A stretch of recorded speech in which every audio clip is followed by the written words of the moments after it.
दररोज संध्याकाळी 7 वाजता स्पर्धा विश्व ऑफिशियल या YouTube प्लॅटफॉर्मवर आपण एमपीएससी प्रिव्हियस इयर क्वेश्चन आहे त्याचा अनालिसिस घेत असतो आणि त्या माध्यमातून अधिकची माहिती घेत असतो. चला मग आजचा आपला प्रश्न आहे भारतीय अर्थव्यवस्था यावर आधारित. भारतातील औद्योगिक संस्था व त्यांचे स्थापना वर्ष यांच्या जोड्या लावा यासाठी हा प्रश्न विचारलेला आहे. औद्योगिक संस्था एकीकडे दिलेल्या आहेत, दुसरीकडे स्थापना वर्ष दिलेले आहेत. आता औद्योगिक संस्था कोणकोणत्या आहेत? यामध्ये भारतीय औद्योगिक विकास वित्त महामंडळ IFCI त्याला असं म्हणतात, industrial finance corporation of India.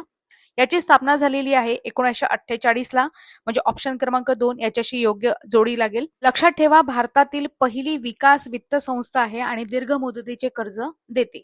त्याच्यानंतर भारतीय औद्योगिक विकास बँक आहे, त्याला IDBI असं म्हणतो. फुल फॉर्म आहे industrial development bank of India.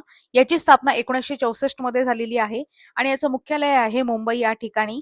आणि कशासाठी काम करते? औद्योगिक वित्त साठ्यासाठी शिखर संस्था अपेक्स बॉडी म्हणून काम करते. त्याच्यानंतर आहे राष्ट्रीय लघु उद्योग महामंडळ. याची स्थापना 1955 मध्ये झाली, नवी दिल्ली या ठिकाणी याचं मुख्यालय आहे. आणि काय काम करते? लघु उद्योगांना म्हणजे स्मॉल इंडस्ट्रीज आहे त्यांना मार्केटिंग आणि कच्चा माल पुरवणी यासाठी काम करते. त्याच्यानंतर राष्ट्रीय औद्योगिक विकास महामंडळ आहे, त्याला आपण नॅशनल इंडस्ट्रियल डेव्हलपमेंट कॉर्पोरेशन असं म्हणतो. आणि याची स्थापना झालेली आहे 1954 मध्ये, नवी दिल्ली या ठिकाणी मुख्यालय आहे. आणि काय काम करते? उद्योगांना तांत्रिक सल्ला देण्याचं काम करते, त्याला आपण कन्सल्टन्सी असं म्हणू शकतो. अशा पद्धतीने आपण माहिती घेतली. शॉर्टकटमध्ये तुम्हाला समोरच्या भागामध्ये किंवा समोरच्या प्रश्नामध्ये याचे मुख्यालय काय आहेत, कुठे आहेत ते पण विचारू शकतात. लक्षात ठेवा, IFCI नवी दिल्ली या ठिकाणी आहे, त्याच्यानंतर NSIC आहे नवी दिल्ली या ठिकाणी, NIDC नवी दिल्ली या ठिकाणी, फक्त IDBI चं मुख्यालय यामधलं मुंबई या ठिकाणी आहे, बाकी सगळे नवी दिल्ली या ठिकाणी आहे.